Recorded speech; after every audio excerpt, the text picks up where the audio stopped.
नमस्कार, सुस्वागतम, वेलकम, अभिनंदन। मैं हूं आपके साथ आपकी अपनी होसन दोस्त डॉक्टर वाय राखी। सुस्वागतम, वेलकम, अभिनंदन और सुबह की राम राम। ओए होए, कैसा है मेरा ये फेसबुक परिवार। दिन दुगनी रात चौगनी तरक्की करे। उम्मीद है कि सावन का पावन महीना अच्छे से जा रहा होगा आपका। और 9 अगस्त को सावन संपूर्ण हो रहा है और 9 अगस्त को जब सावन संपूर्ण हो रहा है, अगस्त का महीना 8वां महीना होता है। पता ही नहीं चला 2025 के 8 महीने कैसे बीत गए। उफ उफ, जल्दी जाए ये साल 2025 तो ज़्यादा बेहतर है। राखी विद राशि, राशि विद राखी। चलिए शुरू करते हैं। और अगस्त के महीने में मीन राशि का क्या हाल है, मैं आपसे बात करने वाली हूँ। मीन राशि जिसमें शनि देव गोचर कर रहे हैं और काल पुरुष की 12वीं राशि है। और जब भी शनि 12वीं राशि में होते हैं तो युग बदलता है।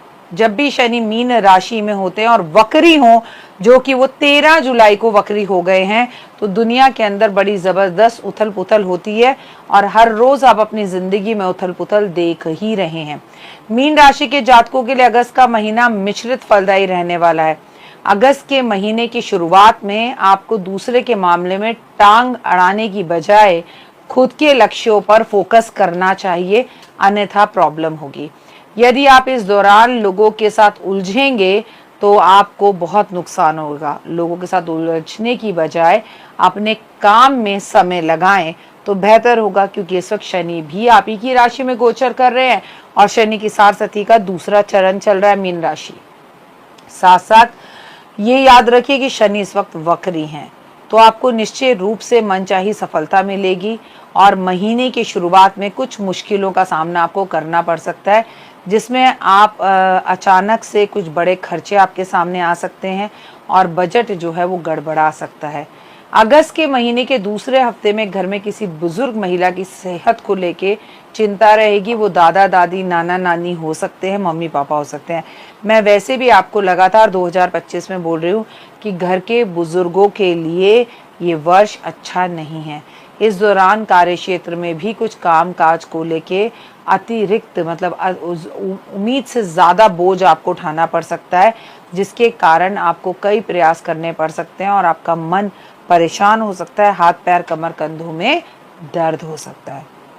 यदि आप व्यवसाय से जुड़े हैं तो इस महीने के मध्य में मंदी का सामना करना पड़ सकता है। बाद में दोस्त मित्रों और शुभचिंतकों की मदद से कारोबार आगे बढ़ने में कामयाबी मिलेगी। यदि आप कोर्ट कचहरी के मामले से जुड़े हैं तो परेशान चल सकते हैं और उसमें आपकी हार भी हो सकती है, या आपको कोई ऐसा फैसला सुनना हो सकता है जिससे आपका दिल दुखी हो जाए। तो आपको राहत मिल सकती है, लेकिन कैसे? हनुमान जी की पूजा करने से। अगर आप छात्र हैं और किसी भी परीक्षा की तैयारी कर रहे हैं तो समय आपके लिए अनुकूल है, लेकिन अगर आप काले और नीले रंग के कपड़े ना पहने और फालतू के फ़ोन की गॉसिप्स में अपना समय बर्बाद ना करें। उच्च शिक्षा के लिए समय अच्छा है और नए दोस्त बनेंगे, नए लोगों से शुरुआत और मुलाकात होगी, लेकिन इनमें से कुछ लोग आपको धोखा भी देंगे। महीने की शुरुआत में आपको मन सामाजिक कार्यों में खूब रमेगा और रमेगा भी, क्योंकि भाई बहनों का संबंध और भाई बहनों का त्यौहार है, रक्षाबंधन का त्यौहार है। भाई बहनों के साथ आपके संबंध आमतौर पर अच्छे ही रहेंगे।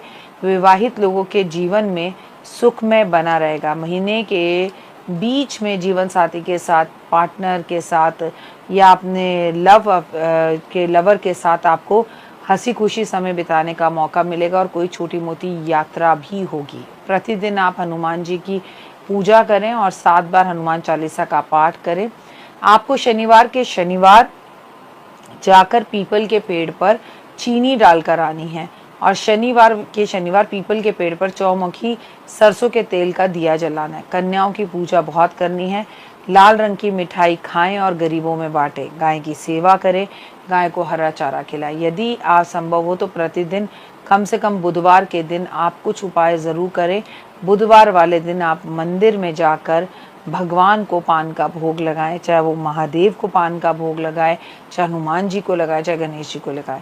मांस, मदिरा, अंडा इत्यादि, शराब, इन सब से बिल्कुल दूर रहें, क्योंकि मीन राशि वालों आप भूल नहीं सकते कि शनि की सारसती का आपका दूसरा चरण चल रहा है और ये बड़ा ही खतरनाक चरण है, जिसमें आप थोड़े से आलसी रहेंगे, या तो ओवर पैसे खर्च देंगे और पैसे ज़्यादा खर्चने की वजह से आप पर दबाव आएगा, आपके क्रेडिट कार्ड के बिल इतने हो जाएंगे, फिर आपको झूठ बोलना पड़ेगा, फिर आप आलसी रहेंगे, या कहीं किसी खास रिश्ते पर शक कर कर बेवजह उलझेंगे और रिश्तों को खराब करेंगे। मिला जुला कर जब शनि 12वीं राशि के अंदर बैठा हुआ हो तो इंसान को सोच समझ कर ही अपने जीवन के कार्य करने चाहिए। एक बात आपसे और कहना चाहूँगी, जितना ज़्यादा हो सके उतना ज़्यादा मछलियों को खाना दे, इससे भी आपको काफ़ी बेनिफिट होगा और ज़िंदगी को राहत मिलेगी। अगर अभी तक आपने मेरे चैनल को लाइक सब्सक्राइब शेयर नहीं किया है तो यकीन मानिए मीन राशि वालों, यहीं पर शनि की राहत, शनि को राहत दिलाने के लिए चतुर्मास में मैं जो उपाय बता रही हूँ